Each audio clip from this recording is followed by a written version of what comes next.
Hello and welcome back to CMD full course. दोस्तों, आज की लेक्चर में हम बात करने वाले हैं कि हम किसी फ़ाइल या किसी फ़ोल्डर को हाइड कैसे करते हैं, या हम किसी फ़ाइल को इनक्रिप्ट कैसे करते हैं, या किसी फ़ोल्डर को इनक्रिप्ट कैसे करते हैं।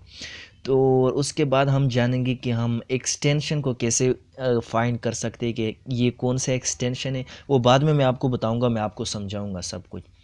ठीक है, तो सबसे पहले यहाँ पर समझते हैं कि हाइड कैसे होता है। मतलब अगर अगर आप चाहते हैं कि मेरे पास एक इमेज फ़ोल्डर है, मैं क्या करना चाहता हूँ, मैं उस इमेज फ़ोल्डर को क्या करना चाहूँ, हाइड करना चाहता हूँ, ताकि कोई भी मेरे इस इमेज फ़ोल्डर को देख ना सके मेरे अलावा। ठीक है, तो आप इसको हाइड कर सकते हैं। उसके बाद है इनक्रिप्ट फाइल। इनक्रिप्ट फाइल का मतलब ये है कि अगर आप किसी फाइल को इनक्रिप्ट करना चाहते हैं, इनक्रिप्ट से ये होता है कि उसमें एक लॉक लग जाता है, उसको कोई भी ओपन नहीं कर सकता। ठीक है, जब तक आप ओपन ना करना चाहें। अगर आप चाहते हैं कि मैं किसी फाइल को इनक्रिप्ट करना चाहता हूँ और फिर किसी USB या किसी डिस्क में आप इंपोर्ट कर दें और उसके बाद उसको कोई भी उसको ओपन नहीं कर सकता। ठीक है, तो आप इस तरह से किसी फाइल को इनक्रिप्ट कर सकते हैं। मतलब यह है कि अगर आप किसी इमेज को कोड में कन्वर्ट कर देते हैं तो उसको कोई भी ओपन नहीं कर सकता है। ठीक है, और उसको हम फिर से डिक्रिप्ट भी कर सकते हैं, मतलब हम उसको देखने के काबिल भी कर सकते हैं। तो आज की वीडियो में यही करने वाले हैं सब कुछ। यहाँ पर जो प्रेजेंटेशन मैंने बनाई हो, आप इसको डिस्क्रिप्शन से फ्री में डाउनलोड कर लें, इस पावर पॉइंट प्रेजेंटेशन को, और इस सब कमांड्स को आपने ज़रूर प्रैक्टिस करना है। तो अब चलते हम अपने CMD को ओपन करते हैं। ठीक है, अगर मैं आपको एक बार ग्राफिकल्स बता दूं कि ग्राफिकल्स किस तरह कर सकते हैं, हम किसी फाइल को हाइड कर सकते हैं। लेकिन ग्राफिकल्स में ये होता है कि ग्राफिकल्स का कोई फ़ायदा वो इस तरह होता है कि कोई भी उसको अनहाइड कर सकता है। ठीक है, तो यहाँ पर मेरे पास एक इमेज फोल्डर में इसको ओपन कर देता हूँ। मेरे पास यही फाइल है। ठीक है, मैं अब यहाँ पर क्या कर, तो यहाँ पर मैं राइट क्लिक करता हूँ। राइट क्लिक करने के बाद प्रॉपर्टीज़ पे जाता हूँ, और प्रॉपर्टीज़ पे यहाँ पर ये इस फाइल की कुछ प्रॉपर्टीज़ है। ठीक है, ये नाम है और ये सारी प्रॉपर्टीज़ है। अब यहाँ पर एक ऑप्शन है एट्रीब्यूट का। एट्रीब्यूट में यहाँ पर दो ऑप्शन है। ठीक है, एक रीड ओनली का है और एक हिडन का। अब रीड ओनली से ये मतलब अगर मैं इस पर टिक करता हूँ इस तरह, तो ये क्या हो जाएगा, अब कोई भी इस फाइल को ओपन कर सकेगा लेकिन इसको एडिट नहीं कर सकेगा। ठीक है, यही फ़ायदा है। अब मैं इसको अनटिक करता हूँ, मैं मेरा मतलब है हिडन से। अब मैं हिडन पे टिक करता हूँ तो ये फाइल हाइड हो जाएगा, कोई भी इसको देख नहीं सकेगा, सिर्फ मैं ये देख सकता हूँ, और वो मैं आगे आपको तरीका बताऊँगा। अब मैं इस पर क्या करता हूँ, अप्लाई करता हूँ और ओके करता हूँ। तो ये फाइल आप देख लें कि वो फाइल हमसे हाइड हो चुका है। ठीक है, तो इस तरह से आप किसी फाइल को ग्राफिकल से इसको हाइड कर सकते हैं। लेकिन इसका लेकिन अगर कोई कंप्यूटर एक्सपर्ट है तो उसको देख सकेगा। वो किस तरह देखेगा, वो इस फोल्डर में आ जाएगा, वो व्यू पे क्लिक कर लेगा, और व्यू पे यहाँ पर एक ऑप्शन है। ठीक है, आप इस पर क्लिक कर दें, change folder and search option, इस पर क्लिक कर दें। अब यहाँ पर वो व्यू पे आ जाएगा, और यहाँ पर डोंट शो हिडन फाइल। ठीक है, वो क्या कर देगा, शो हिडन फाइल्स कर देगा। ठीक है, वो अप्लाई कर देगा और ओके कर देगा। तो ये देखो वो फाइल हमें शो हो रहा है। तो इस तरह से वो इसको कर सकता है, मतलब हाइड फाइल को शो कर सकते हैं, वो उसको देख सकेगा। लेकिन अगर हम CMD के थ्रू इसको कर रहे तो वो कोई भी उसको देख नहीं सकेगा। ठीक है, तो वो CMD का बेस्ट तरीका है, और दो ही कमांड है, कुछ क्लिक करने की ज़रूरत नहीं है, वहाँ से आप ये सब कुछ कर सकते हैं। तो यहाँ पर मैंने कमांड्स दिए हुए। ठीक है, एट्रीब जो जिसके थ्रू हम किसी फाइल को हाइड कर सकते हैं। ठीक है, तो यहाँ पर ये कमांड्स, यहाँ पर मैं क्या करता हूँ, मैं CMD को इस फोल्डर में ओपन करता हूँ। अब मैं CMD का अगर इस फोल्डर में ओपन करता हूँ तो मैं उसको पाथ देता हूँ वहाँ पर। लेकिन अगर मैं चाहता हूँ यहाँ पर इसी पाथ में, यहाँ पर मैं टाइप करता हूँ CMD, और इसको मैं करता हूँ ओपन। ठीक है, मैंने ओपन कर दिया। ठीक है, तो आप इस तरह से CMD ओपन कर सकते हैं इसी फोल्डर में। आप देख लें कि इमेजेस फोल्डर में हमने CMD को ओपन कर दिया। अब मैं यहाँ पर क्या करता हूँ, यहाँ पर एक कमांड है +H स्पेस +R ++S। तो इस तरह से इसका मतलब ये है। अब यहाँ पर ये देखें, एट्रीब का मतलब होता है एट्रीब्यूशन। ठीक है, अब यहाँ पर वो होता है हाइडन, आपने क्या करना है, हाइड कर दें। ठीक है, आप इस फाइल को हाइड कर दें, इस फोल्डर में जितने भी फाइल्स हैं ना, आप इसको हाइड कर दें। ठीक है, इसको हाइड कर दें, और उसके बाद आप यहाँ पर क्या कर लें, रीड ओनली कर दे। ठीक है, और उसके बाद इस सिस्टम में। ठीक है, तो ये कमांड आप टाइप करने के बाद क्या हो जाएगी, ये सारे फाइल हाइड हो जाएंगे। एक मिनट, यहाँ पर मैं इस कमांड को एक बार छोड़ देता हूँ। ठीक है, यहाँ पर मैंने किया हुआ था, यहाँ पर मैं व्यूज़ पे जाता हूँ, ऑप्शन पे जाता हूँ, मैंने इस ऑप्शन को डिफ़ॉल्ट पे ले आना है। ठीक है, ये पहले से डिफ़ॉल्ट पे था, अगर मैं इधर कर लूँ तो एक मिनट, मैं डिफ़ॉल्ट पे लाता हूँ। ठीक है, अप्लाई करता हूँ, मैं आपको बाद में समझाता हूँ। अब यहाँ पर मैं इस कमांड को क्या करता हूँ, मैं भी अप्लाई करता हूँ, इंटर कर दिया।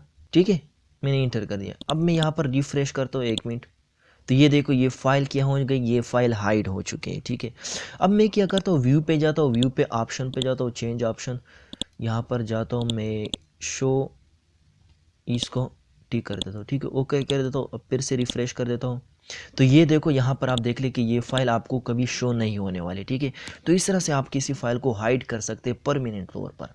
अब इसको मैं डिफ़ॉल्ट पे ले आता हूँ। ठीक है, यहाँ पर मैं देखता हूँ डिफ़ॉल्ट पे ले आता हूँ। आप इसको डिफ़ॉल्ट, अच्छा ठीक है डिफ़ॉल्ट पे पहले।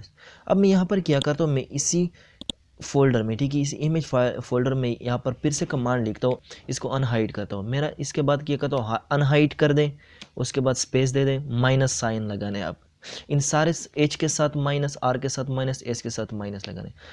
अब माइनस आर रीड ओनली भी कर दें और सिस्टम भी कर दें। ठीक है, अब मैं इंटर करता हूँ, तो ये अब ये देखो ये फाइल जितने भी है ना वो अभी आ चुके हैं, अभी अनहाइड हो चुके हैं। तो इस तरह से आप अनहाइड कर सकते हैं CMD के थ्रू।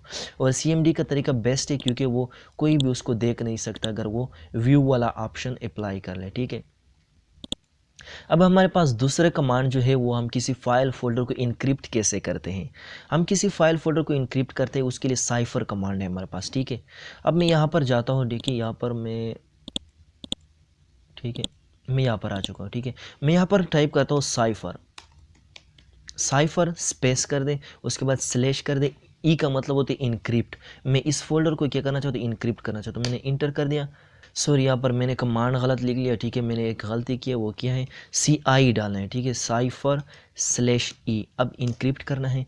तो ये क्या हो जाएंगे, ये फाइल जो इनक्रिप्टिंग फाइल्स, ओके ये तीनों फाइल क्या हो गए, इनक्रिप्ट हो चुके हैं। ठीक है, अब आप देख ले यहाँ पर एक छोटा सा, ओके अब यहाँ पर देख ले कि एक छोटा सा ताला लग चुका है। ठीक है, यहाँ पर ये आप देख ले कि हमने इसको इनक्रिप्ट कर लिया। अब आप किसी कंप्यूटर, किसी USB में आप इसको इंपोर्ट कर लें तो वहाँ से इसको कोई भी एक्सेस नहीं कर सकेगा। आपने क्या करना है, अपने कंप्यूटर में इसको दोबारा से पेस्ट करना है और वहाँ से या वहाँ पर भी आप CMD को ओपन कर दें और ये सब इनक्रिप्ट वो कर ले, ये कमांड पुट कर ले और उसके बाद आप इसको ओपन कर सकते हैं। मैं क्या कहता हूँ, अभी इसको डिक्रिप्ट कैसे करूँगा, मैं यहाँ पर डी टाइप करूँगा। डी का मतलब होता है डिक्रिप्ट, साइफर स्लैश डिक्रिप्ट।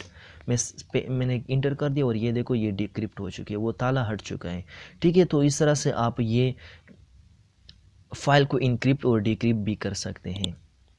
अब हमारे पास नेक्स्ट कमांड जो है वो है कि हम किसी फाइल फोल्डर को, ये किसी फाइल के एक्सटेंशन फाइल को कैसे हम देख सकते हैं। ठीक है, तो अब मैंने स्क्रीन क्लियर कर दिया और यहाँ पर हम जानते हैं कि हम किसी फाइल के एक्सटेंशन को कैसे हमें पता चल सकता है। अब यहाँ पर मेरे पास कुछ एक्सटेंशन है, यहाँ पर मैं जाता हूँ एक्सटेंशन में। ठीक है, मैंने एक फ़ोल्डर बनाया हुआ है। ठीक है, मैं यहाँ पर जाता हूँ, अब मैं यहाँ पर देखता हूँ कि किसी एक्सटेंशन को मैं देखता हूँ कि ये किस चीज़ के बारे में। ठीक है, अब यहाँ पर सबसे पहले मैं चाहता हूँ कि .txt एक्सटेंशन किस चीज़ के बारे में। ठीक है, तो यहाँ पर मैं करता हूँ, अगर किसी को मालूम नहीं है तो आप इस तरह से इसको फाइंड कर सकते हैं।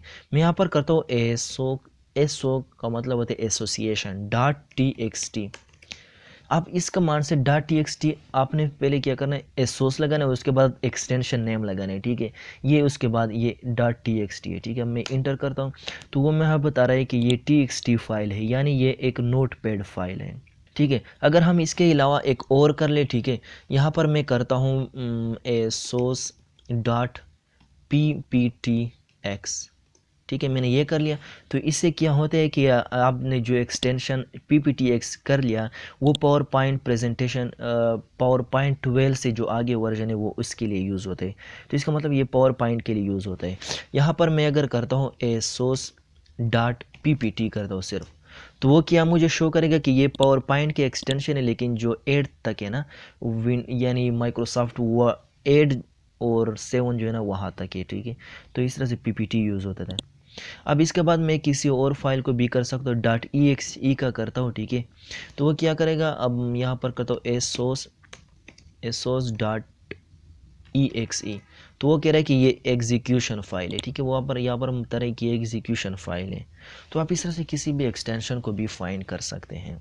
तो दोस्तों आज की वीडियो में हमने कुछ कमांड कर लिए। ठीक है, अब आज के लिए इतने ही कमांड्स थे और हम अगले वीडियो में भी हम कुछ कमांड्स करने वाले हैं जिसके थ्रू आपको और भी ज़्यादा फ़ायदा होगा, आप CMD में आगे बढ़ सकते हैं। आपने इन सब लेक्चर्स को देखना है और इसमें से कोई भी लेक्चर मिस कर दे तो आपको CMD में मतलब थोड़ा सा दिक्कत तो आएगा, क्योंकि आप इसको स्किप कर देते हैं तो इससे आपको फ़ायदा नहीं होने वाला, ठीक है। अगर आप ये वीडियो फर्स्ट टाइम देख रहे हैं तो आप मैंने पिछले 7-8 लेक्चर्स बनाए, आप उसको भी देख सके ताकि इसमें से एक्सपर्ट बन सके, ठीक है। तो आज के लिए इतना ही, मिलते हैं नेक्स्ट वीडियो में, तब तक के लिए अल्लाह हाफ़िज़।